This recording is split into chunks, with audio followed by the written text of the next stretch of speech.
let's consider the following circuit. So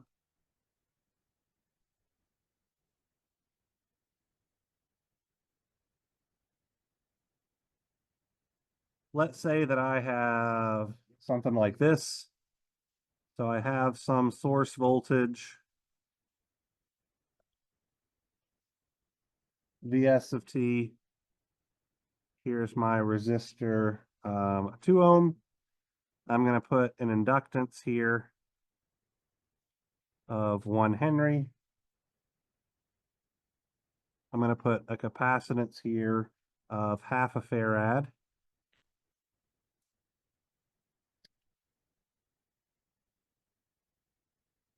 Here is a 4 ohm resistor, and my ultimate goal is to determine the voltage drop across this 4 ohm resistor as a function of time. Across the top here, I'm going to have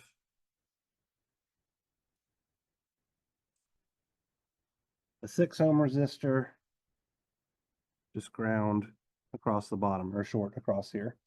And so what we are trying to do is, if our voltage source Vs of t is equal to 12 U of t volts, so just some unit step function multiplied by a factor of 12, then I want us to find Vx of t. Okay. So we are going to analyze this circuit in the S domain, and I'm going to choose to analyze this circuit using nodal analysis. So I just want to give you guys an example, because there's really not a lot that we could do to this thing other than nodal besides mesh. So we'll probably work on mesh one here in a couple of minutes. I say a couple of minutes, several minutes. So in the S domain,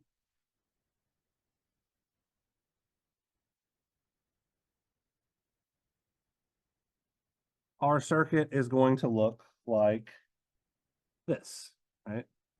So our resistors are going to stay resistors, nothing particularly fancy about that. So our 6 ohm resistor remains a 6 ohm resistor. Our 2 ohm resistor remains a 2 ohm resistor.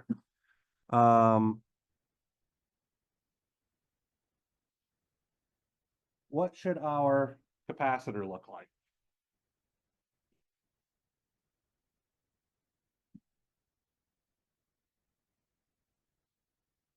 This isn't a DC circuit.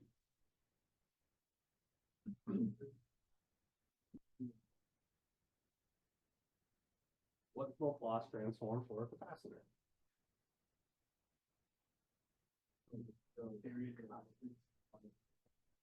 So I think it's supposed to be 1 over SC, right? And then we need to figure out if there's any stored energy, because if there is, then we need to decide whether 1 over SC is going to be in parallel with a current source or in series with a voltage source. Should there be any stored energy in this system? Let's start there. I don't think so, right? Our voltage source doesn't turn on until t is equal to 0. So at 0 minus, we don't have any initial energy stored. Okay. So I'm just going to put this as 1 over SC. We'll let the computer sort all that kind of stuff out here in a minute. You'll see what I mean. For my voltage source, what's the Laplace transform of 12 U of t? 12 over S.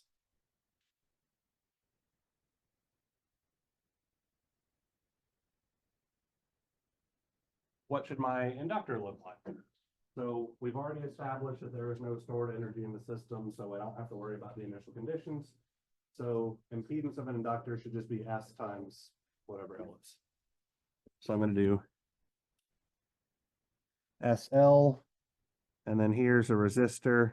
And just for what it's worth, so that I'll be more consistent with my notes, I'm just going to call this guy R1, R2, and R3, just so I don't confuse myself. Okay. And this is going to be Vx of S that we're looking for. So I'm just going to make some quick notes up here. I apologize for going back and forth between these things, but I have to keep myself sane somehow. So this is the resistor R1. This is the resistor R2. This is L. This is C. This is the resistor R3. Because it should be fairly obvious, since we're applying nodal analysis to this thing, that I'm going to wind up with a system of equations in the S domain. And so I'm going to let a computer handle that, which is why I'm solving things symbolically, because I don't like numbers. I'm very bad at them. You guys have seen it. Okay. So I'm going to choose for my ground node to be on bottom. Because it's touching the negative polarity terminal, the only voltage source, so that seems like the most reasonable place to put it.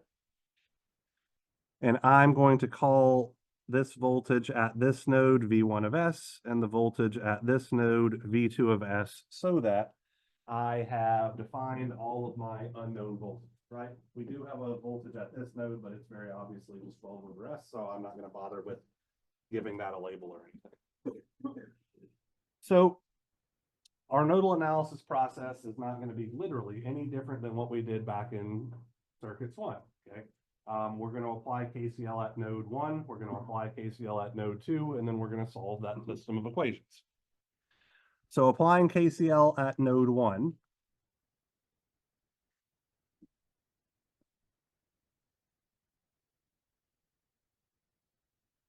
that's going to be adding this current plus this current plus this current together. So I should have V1 of S minus 12 over S, all divided by R2. That's my current to the left. I should have V1 of S divided by SL. That's my current flowing down through the inductor. And then I'm going to have V1 of S minus V2 of S divided by 1 over SC. So because I'm dividing by 1 over SC, that's the same thing as just multiplying by SC. So I'm going to choose to write that as plus SC times V1 minus V2. Are we all okay with that? So just for what it's worth, you'll see me do this fairly regularly in this class. I don't know how ARWA is going to handle things in your electronics courses and all of that kind of good stuff for the remainder of the year.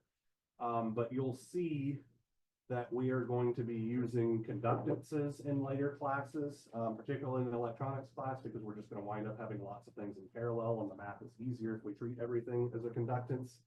So this is really just voltage times conductance is equal to, okay, so for what it's worth.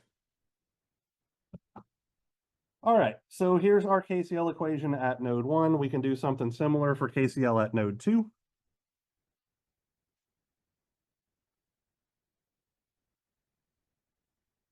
So that'll be this current plus this current plus this current added together. So starting with the one, the current flowing up, that's going to look like V2 minus 12 over S divided by R1.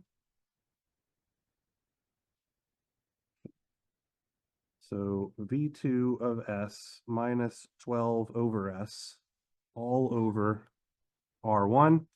The current flowing to the left is going to be SC times V2 minus V1.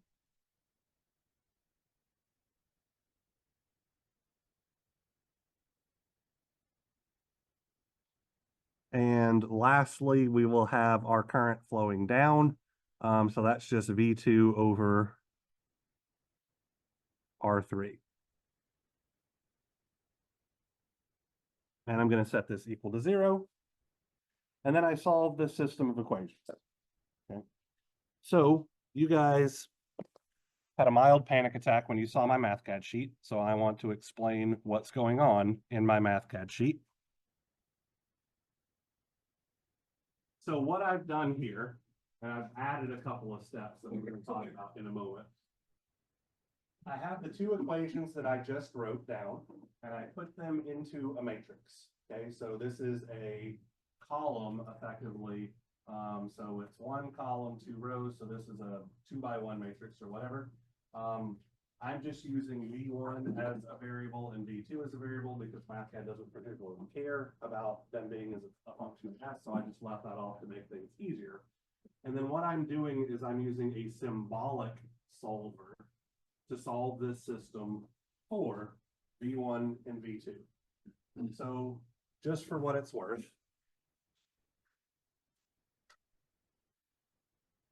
that symbolic solve thing, I don't know. Oh, there's an X button to get rid of this damn thing.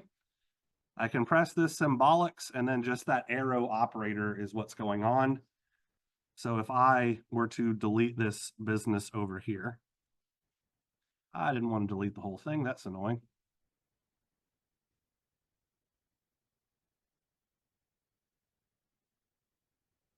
So when I use that arrow operator, it gives me a box at the top and I get to specify what the arrow is doing. So I'm telling it solve. Doesn't particularly matter if it's all capital letters, but I don't like it because it looks gross. And then I'm telling it to solve for V1 and V2 specifically. So this is the syntax that you would use. You just tell it solve and then what you want it to solve for. And then it gives me this thing. And I am just choosing to expand this, okay? So just to be clear here, this first expression is V1. This second expression is V2. If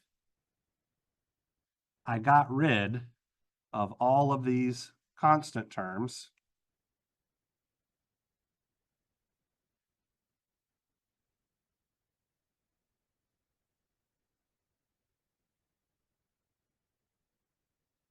and then I tell it to solve for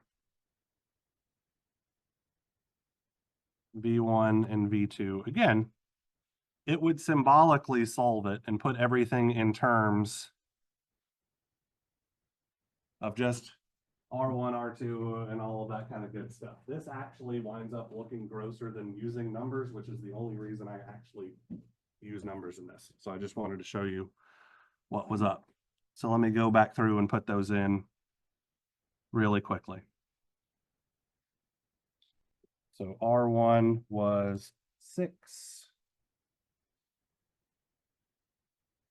R2 was 2. R3 was 4. L was 1. C was a half.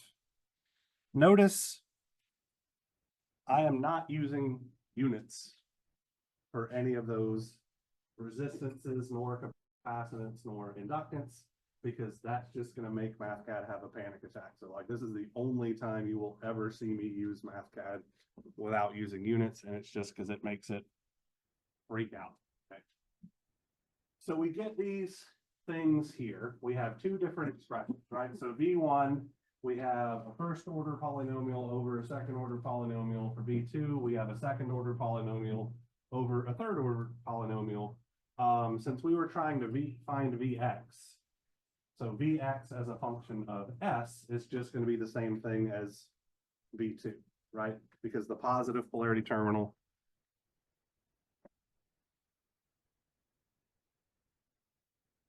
of this voltage Vx is at node 2, and the negative polarity terminal is at ground. So Vx and V2 are the exact same thing. And then for what it's worth,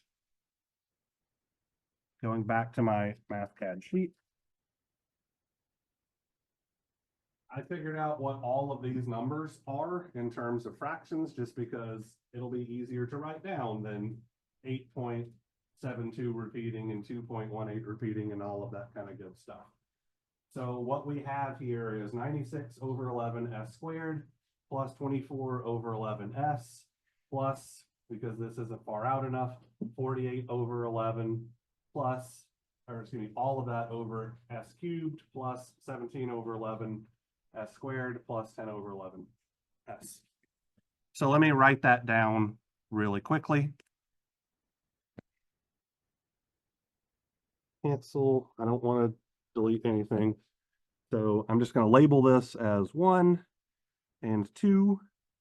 So solving 1 and 2 simultaneously. Yeah.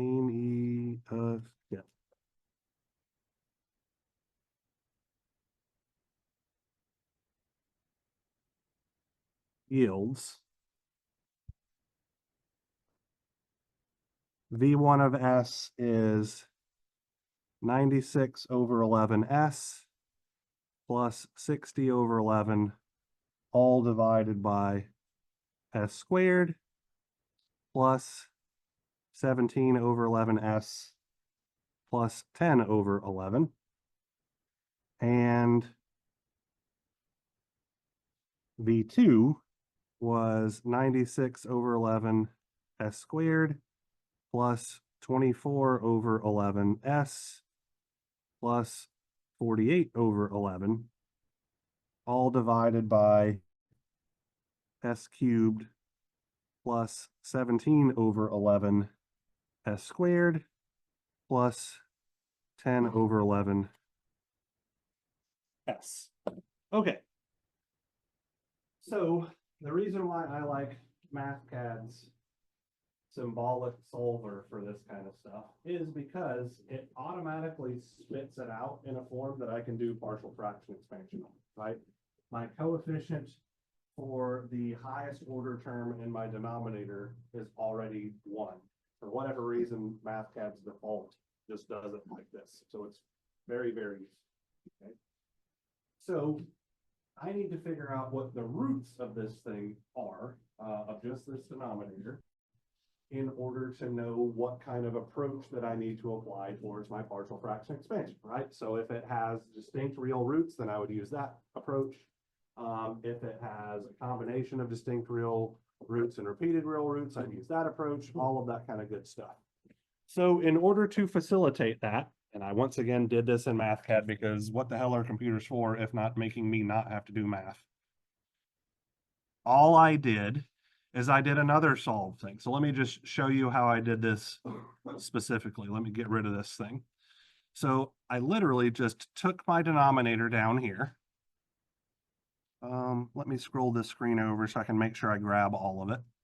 I just took this denominator, copied it, came over here, pasted it in, do control equal to 0 because I know that I'm trying to find the roots of this thing. So whatever values of S, make it 0. And then I use that symbolic solve again. And I'm just solving for S. And it'll think about it for longer than I was expecting. And then it gives me this thing right here. So I can see very obviously that one of the roots of this thing is 0, which makes sense because I just have an S cubed plus something S squared plus something S. So I can easily factor out S. So one of the roots is 0. And then my other two roots appear to be complex conjugates of each other. And then I took the time to figure out that this 0.7727 blah, blah, blah is 17 over 22. And this 0.558 blah, blah, blah happens to be the square root of 151 over 22. You could have also gotten that by doing the quadratic equation, which is what I did to actually check that stuff out. Well, use MathCAD to do the work for you if at all possible. So using this information, come back. Taskbar.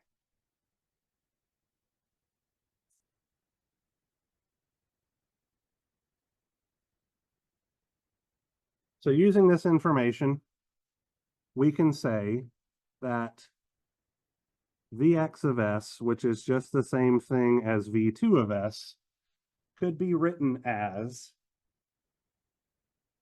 96 over 11 S squared plus 24 over 11s plus 48 over 11 divided by s times s plus 17 over 22 plus j square root of 151 over 22 times s plus 17 over 22 minus j square root of 151 over 22, like so. And from this representation, I can then say that I should have a partial fraction expansion of a1 over s plus b1, which will be a complex number because our root is complex, s plus 17 over 22 plus j root 151 over 22 plus b1 conjugate over s plus 17 over 22 minus j root 151 over 22. So from here, we would need to determine what our coefficients A1 are and B1. We don't ever need to bother with B1 conjugate because we get enough information from just B1 by itself. So let's say A1 is going to be equal to S times my original function. So that's 96 over 11 S squared plus 24, over 11 times S plus 48 over 11 divided by that denominator.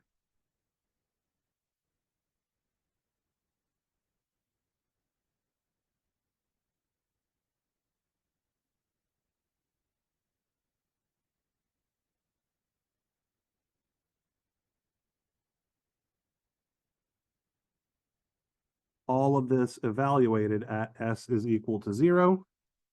And so what we wind up getting is this guy cancels this guy. If we plug in S is equal to 0, we wind up getting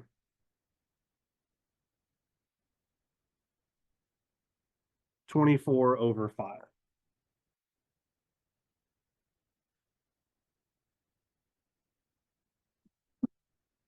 We plug in whatever makes this thing equal to 0.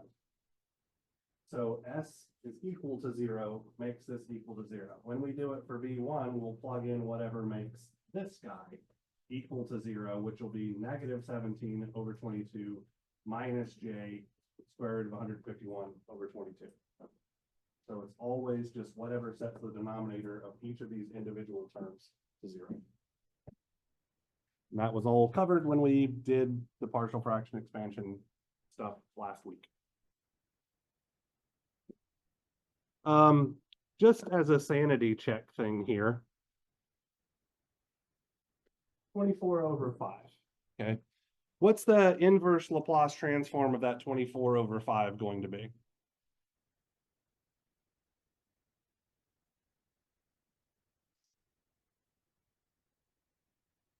I think it's just going to be 24 over 5 u of t, right? Does that make any sense based on our circuit? So 24 over 5 u of t. That's effectively just a constant, okay? What's 24 fifths? Use a calculator if you need to. 4.8, something like that. So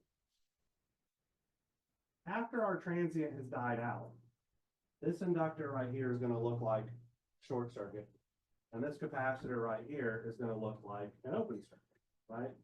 So I think my 12 volts that's being applied by my unit step function is going to divide between this resistor R1 and this resistor R3.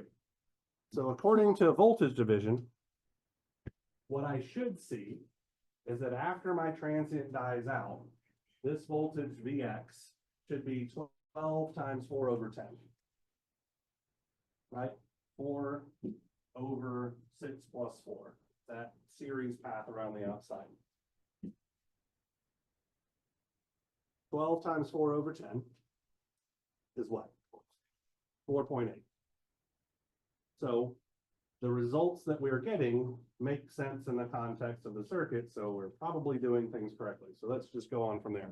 I just wanted to show you guys how we could think about what our expectations of the behavior should be versus what we're getting to make sure that we're doing things correctly. Okay, so does that make sense to you guys? Okay.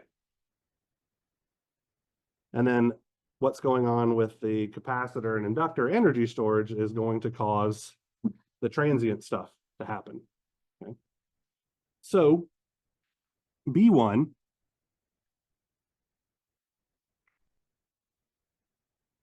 we are going to multiply our original function by just this guy right here. So that's going to look like S plus 17 over 22 plus J root 151 over 22 times 96 over 11 S squared plus 24 over 11 S plus 48 over 11. And then this will be all over S times S plus 17 over 22 plus J root 151 over 22 times S plus 17 over 22 minus J root 151 over 22. Evaluate this at what sets the denominator of this term to 0, which, as I said a moment ago, is negative 17 over 22 minus J root 151 over 22.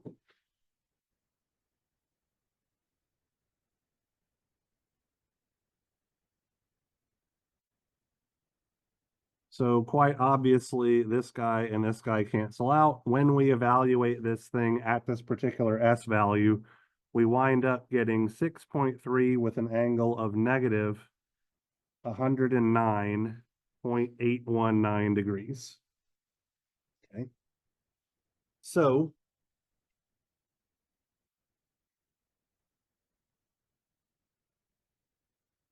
taking these two things into account, what should Vx of t be, right? So we're going to have 24/5 over S. We've already established that the Laplace transform of that is just going to be 24/5 u of t.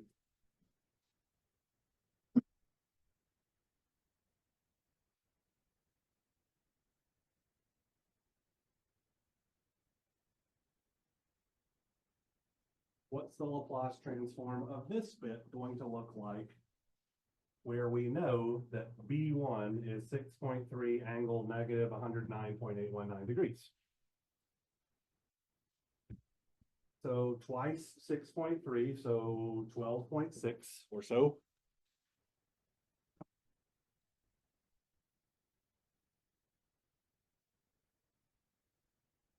E to the negative AT, where A is the real part of our poles. So E to the minus 17 over 22 times the cosine of omega, where omega is the imaginary part of our complex pole. So that's square root of 151 over 22t.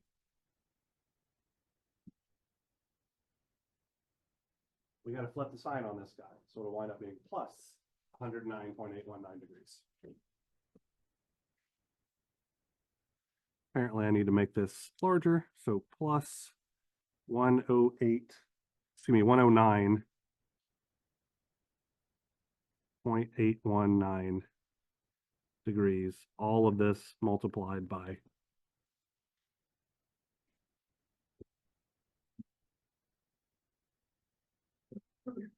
So how did you guys feel about this? I feel all of this like all the cost of inverse and cost of Well, I don't know. I want you to be able, like, I feel like there's definitely Laplace and inverse Laplace operations and all of that kind of stuff, but I want you to be able to do it because you will not have MathCAD with you for the in-class portion of your test. Yes, Tobin. Can you take the output of those symbolic solves and store it?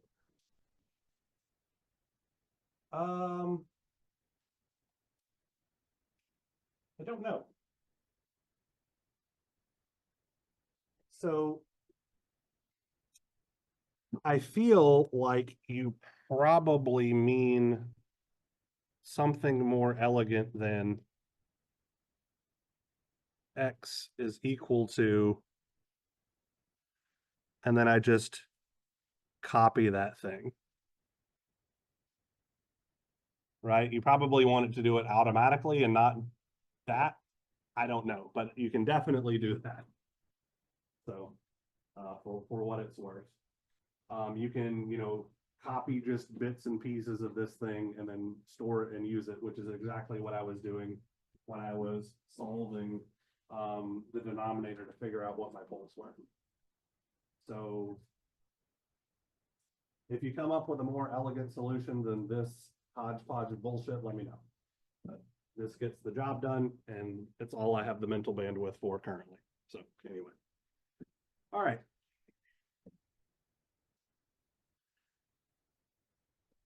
So other than the fact that we had a system of S domain equations to solve, this is very similar to what we did in class the other day, right? We just needed a computer algebra tool in order to solve this system to give us something of any remote use. Patrick, I think you have your hand raised. 1.6 e to the like negative associated. Yes, there is. There should be a T right there. Thank you. Absolutely. I just put that, it should be e to the minus at times cosine omega t minus theta.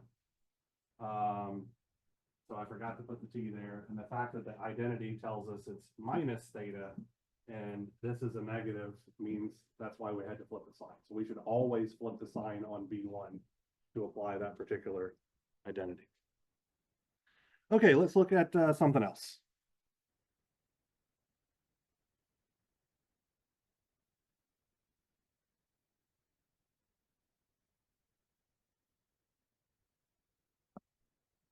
So if I am remembering correctly, and I think I am, this is legitimately one of the harder homework problems that I gave you guys during the transient analysis part of circuits 2. Okay. So for this particular example,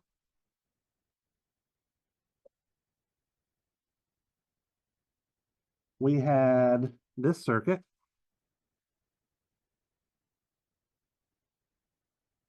where we've got an 8 ohm resistor here, a 4 ohm resistor here. Here's a 24 volt source.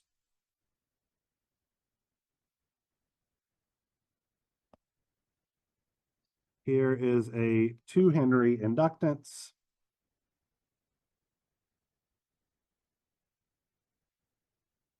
A 12 ohm resistance. Out here we have a 0.2 farad capacitance.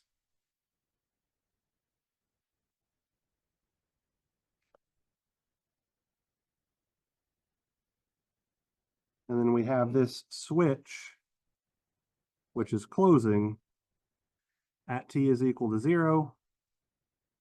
And I want us to use the Laplace transform for the S-domain circuit analysis to find this current IL of t. For what it's worth, I think the hard part of this circuit when we were doing circuits 2, if I'm remembering correctly, we might have been trying to find like a voltage drop across the inductor or something like that, because the current should be fairly straightforward. But anyway, I can just distinctly remember seeing a circuit very much like this in circuits 2, so where I asked you for something that effectively required you to know the voltage drop across the capacitor and the voltage drop and current flowing through the inductor in order to figure out some other quantity or something like that. So anyway, it was a pain in the ass that involved several steps and having to set up multiple systems of equations to effectively solve for everything. And so we're going to avoid that by using the Laplace transform. So our goal is to determine IL of t for t greater than or equal to 0 plus. Okay. So will our energy storage elements, our capacitor or our inductor, have any stored energy prior to our switch opening in this case? I think they will, right? So this switch closing, this shorts out that 8 ohm resistor, but the 24 volts is always connected to the rest of the circuit. So I think that there is going to be some current flowing through my inductor, and I also think there is going to be some voltage drop across my capacitor. And we need to know what those pieces of information are in order to build our S domain circuit, right? Because the capacitor in the S domain has some dependence on the initial condition of the voltage drop across the capacitor. And the inductance in the S domain has some dependence on the current flowing through it at t is equal to 0 minus. So we need to analyze this circuit at t is equal to 0 minus. And at t is equal to 0 minus, this is just a DC circuit, right? So our inductor should look like a short, our capacitor should look like an open. So at t is equal to 0 minus, I believe that our circuit can be simplified to this. So here's our 24 volt source in series with a 4 ohm resistor. The switch at the top is just an open circuit, so I'm choosing not to draw it. Here's an 8 ohm resistor. Our inductor is going to look like a short circuit through which some inductor current IL at 0 minus will flow. We need to figure out what that is. Down here, we have our 12 ohm resistor. And then over here to the right, we have our capacitor. And this will be our capacitor voltage at 0 minus. So, which one do you guys want to solve for first? And also tell me how to do it. BC. Voltage division. Okay, so we can find VC using voltage division. I absolutely agree. So 24 times 12 over 24 is 12 volts. So VC at 0 minus is 24 volts times 12 ohms over 4 ohms plus 8 ohms plus 12 ohms looks like 12 volts. From this, IL at 0 minus can be gotten using Ohm's law. So that's just going to be VC at 0 minus divided by 12 ohms is 1 amp. What it's worth, we could have just done Ohm's law since we know the only current flowing in this circuit happens to be the inductor current since there's an open circuit on this side. So 24 over 24 would give us 1 amp, and then use Ohm's law again to get VC, whatever floats your boat. Okay. So for t greater than or equal to 0 plus,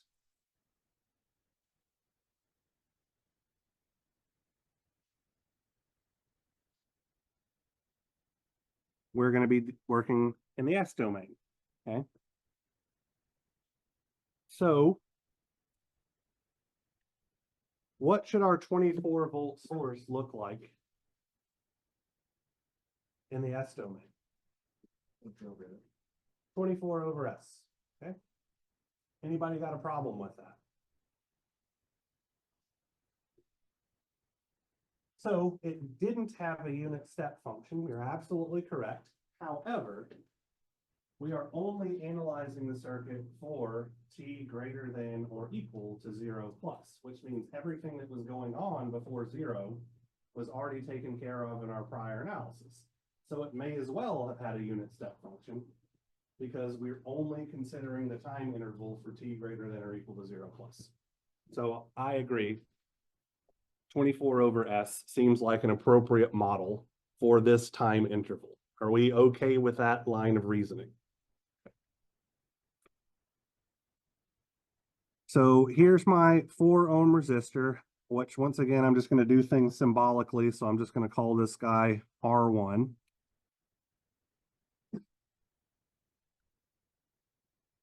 Here's 24 over S.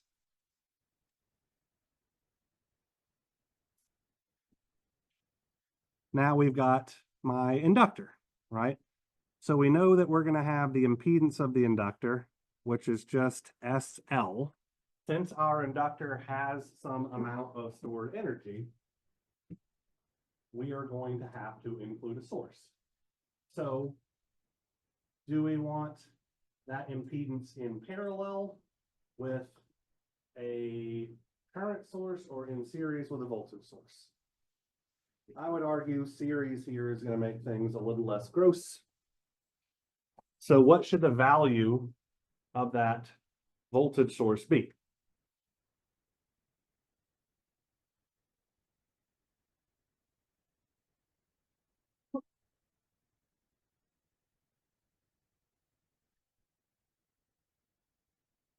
So isn't it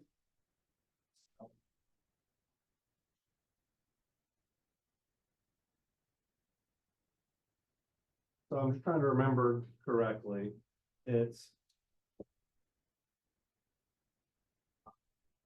something like IL at 0 minus L times IL over S or something like that. No, in series, it says without. Okay, it's without the S thing. Okay. So L times IL, I believe, would be 2 times 1 is 2. And it should be positive polarity on the bottom, if I'm remembering correctly. By all means, look at your notes from yesterday.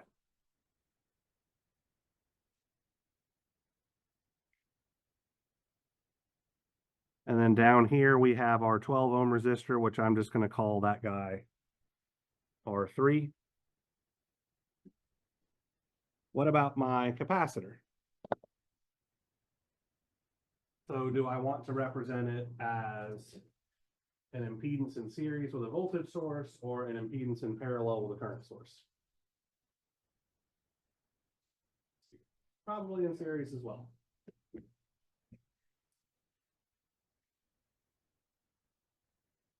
So here's my 1 over SC. What should the value of my voltage source be? 12 over S. Okay. All right. So because we worked the last problem, excuse me, actually. So our goal here is to find IL of S. So because of that, and also because we worked the last problem using nodal analysis, let's throw mesh at this one just to see how things shake out. The process is fairly straightforward, right? So I'm going to define 2 frequency domain mesh currents. So here's I1 of S, and here is I2 of S. We don't have any current sources or dependent sources or anything like that to worry about, so we can pretty much just jump straight into the writing our KVL equations. So KVL at mesh 1 is going to look like negative 24 over S plus I1 times R1 plus SL times I1 minus I2 minus 2 plus R3 times I1 minus I2 and set that equal to 0. Sorry, I ran out of room there. Okay. Anybody have any problem with this? Fairly straightforward. KVL at mesh 2.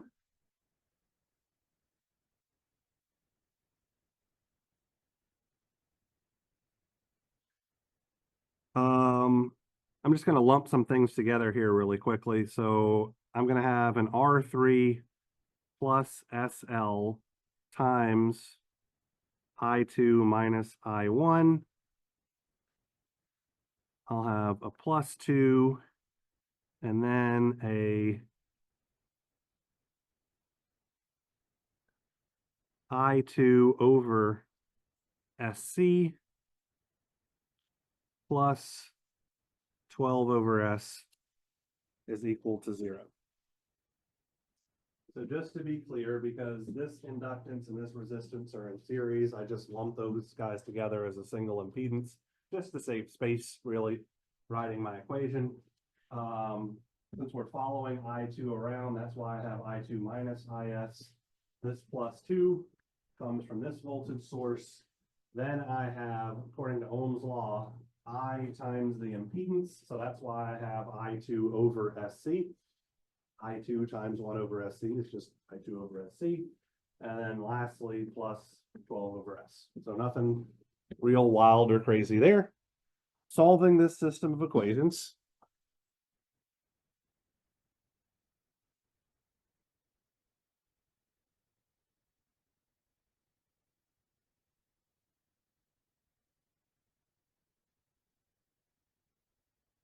Yields I1 of S is 3 S squared plus 77 over 4S plus 15 divided by S cubed plus 29/4 S squared plus 10S, and I2 came out to be 2S plus 12 over S squared plus 29/4 S plus 10. I heard somebody whispering a question.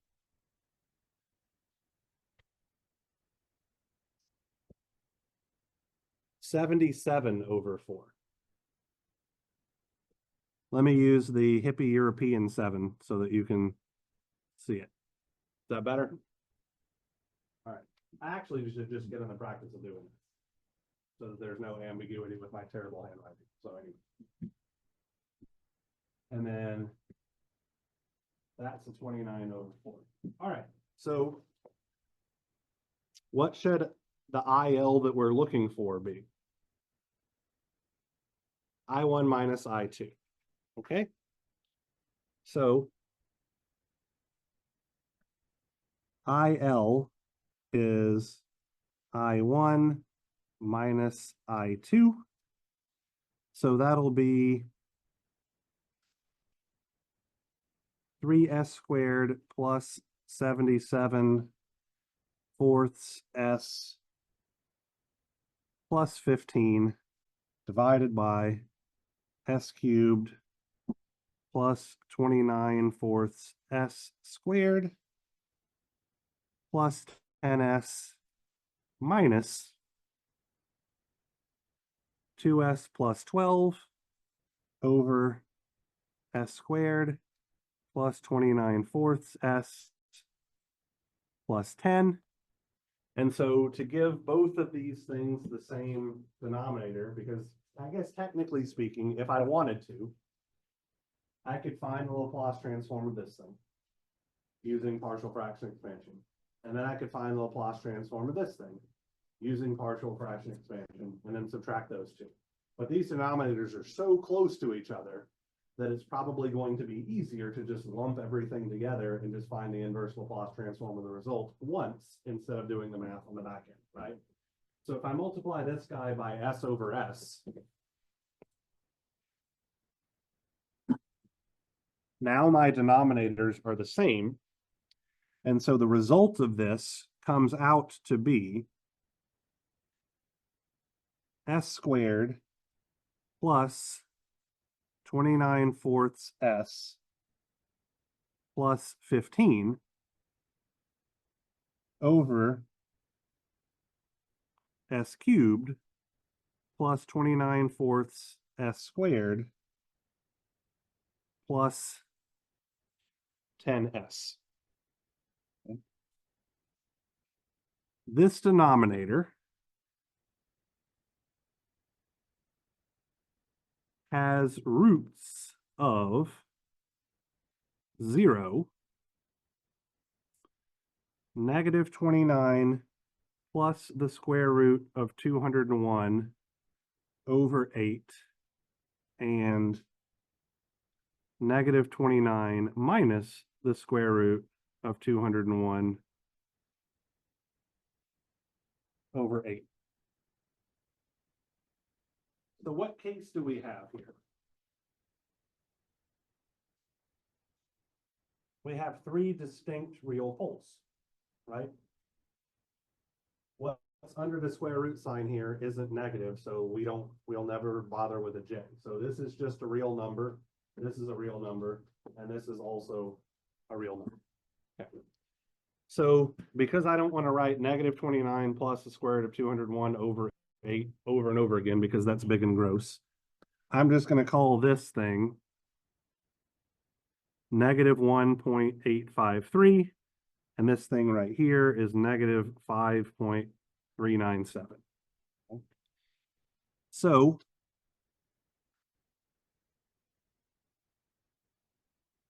IL of S will be S squared plus 29/4 S plus 15 over S times S plus 1.853 times S plus 5.397, which will have a partial fraction expansion of A1 over S plus A2 over S plus 1.853 plus A3 over S plus, 5.397.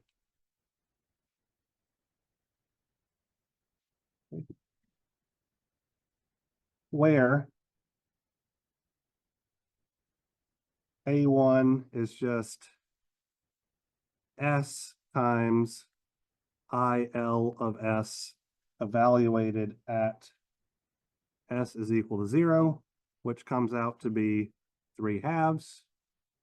A2 is S plus 1.853 times IL of S evaluated at S is equal to -1.853, which that comes out to be -0.761.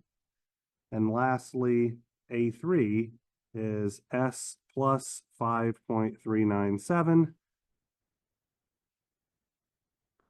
times IL of S evaluated at S is equal to -5.397, which comes out to be 0.261.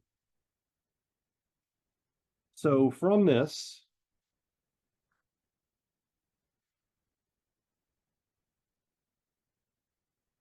IL of T would be, so what's the inverse Laplace transform of 3/2 over S? 3/2 U of T.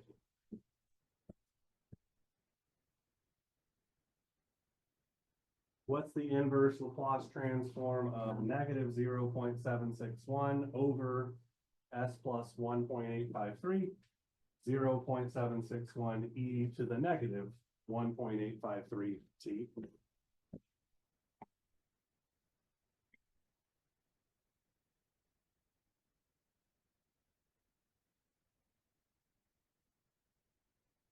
And the inverse Laplace transform of 0.261 over S plus 5.397 is 0.261 e to the negative 5. That's a shitty looking 5. 397 t. All of this multiplied by u of t. So looks like this thing was an overdamped circuit, just based on that response equation. Okay, so we only have 15 minutes left, so let's stop here. What we're going to look at the beginning of our next class meeting, again, it's just more examples. We're going to look at how we can use the Laplace transform applied to some filter circuits. So we're just hitting the highlights of circuits 2 and investigating it using a different set of math. Instead of looking at a simple passive filter like we did in circuits 2, though, we're going to look specifically at a active filter, so one that involves an op-amp. Looking at the circuit that I have drawn there reminds me that we're going to use that circuit. It's called a Sallen key filter for one of the design problems in this class, which then reminded me that I never assigned you guys the design problem related to transformers. So I'm going to go ahead and do that sometime in the next couple of days as well. For what it's worth, the design problem won't be due until the end of the quarter. So you've got plenty of time to go back over it. But that transformer design problem realistically should take you less than half an hour. It's pretty straightforward. All right, thank you guys for your time and putting up with the ridiculous amount of math that I'm throwing at you. It will get worse before it gets better.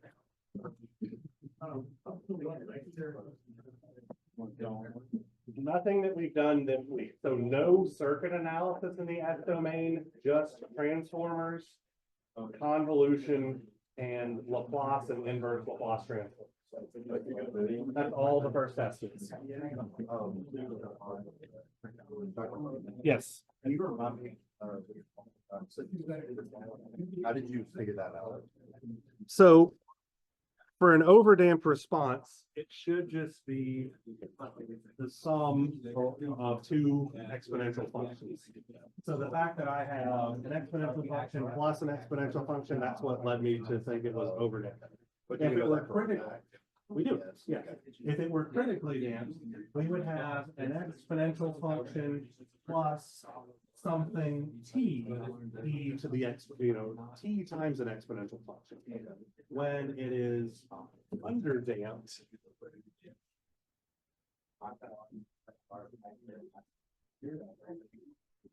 we should have something like this, where it's an exponential decay multiplied by some sinusoidal oscillation. Okay. Yep. So that's just circuits 2 stuff. If you have access to that canvas and you can print out the equation sheet for exam 2, yeah, literally those responses are exactly what we're getting here. We're just using the Laplace transform to get it, as opposed to setting up systems of equations and doing all of that kind of good stuff. Are we gonna have to do like S domain circuits and turn it back into time domain? Are we ever gonna do something like that? That's literally what the inverse Laplace transform does, is it gets us the answer in the time domain. That just like vectors with. Repeat your question, because I'm confused, because we're already doing it. What we did today, like in reverse, like you start with S domain circuit. Are we gonna ever have to do that?